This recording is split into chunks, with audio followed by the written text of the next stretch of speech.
This is not normal. They have to drag it first, drag it for the entire transfer window, then pay an insane amount at the end.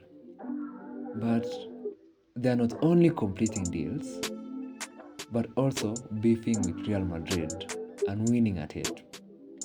Add that to the speed in which they are offloading their deadwood. I never thought I would say this, partly because they always seem to get everything wrong, and mainly because they are pretty fucking arrogant. But never mind the last part.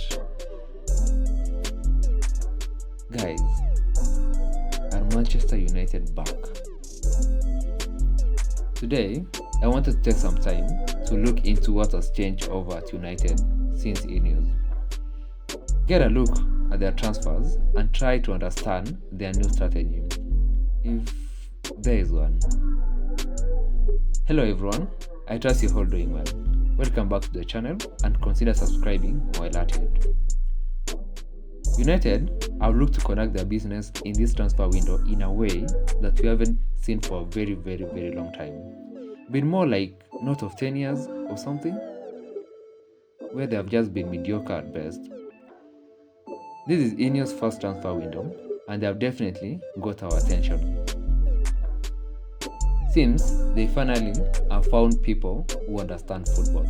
First, they went for Dan Ashford as the new sporting director. I can say snatched from Newcastle, and has become more famous after that, gardening wherever. Then Omar Barada as the new CEO from Manchester City. And finally, Jason Wilcox as the technical director.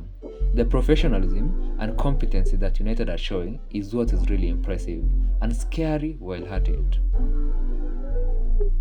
The signing of Lenny Yoro sent shockwaves in the world of football. That possibly can be Manchester United.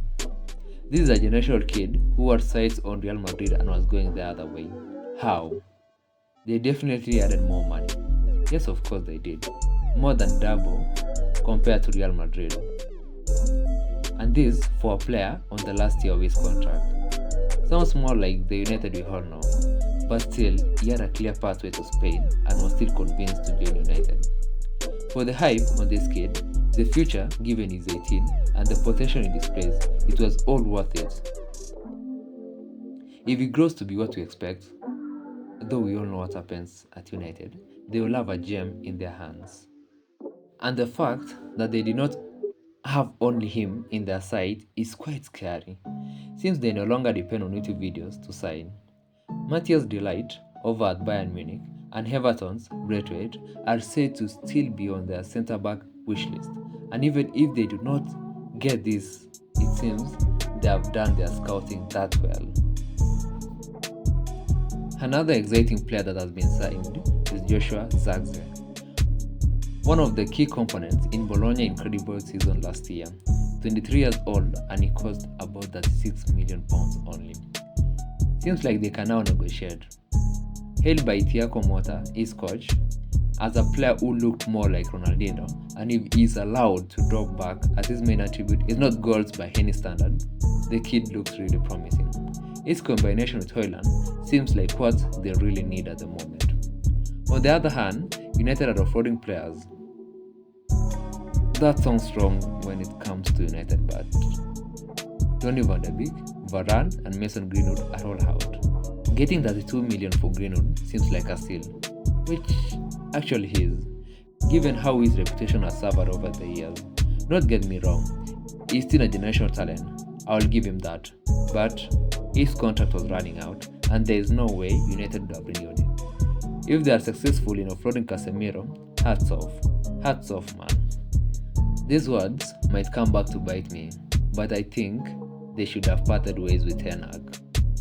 That's not to say it's that bad, but they also need a clear path tactically. I mean, does anyone understand his game plan? Before I forget, I hope they remember that truth this time. How this new direction will benefit the club, who knows? It's a step in the right direction though, and it gives a lot of promise. Until then, we wait. That's all for today.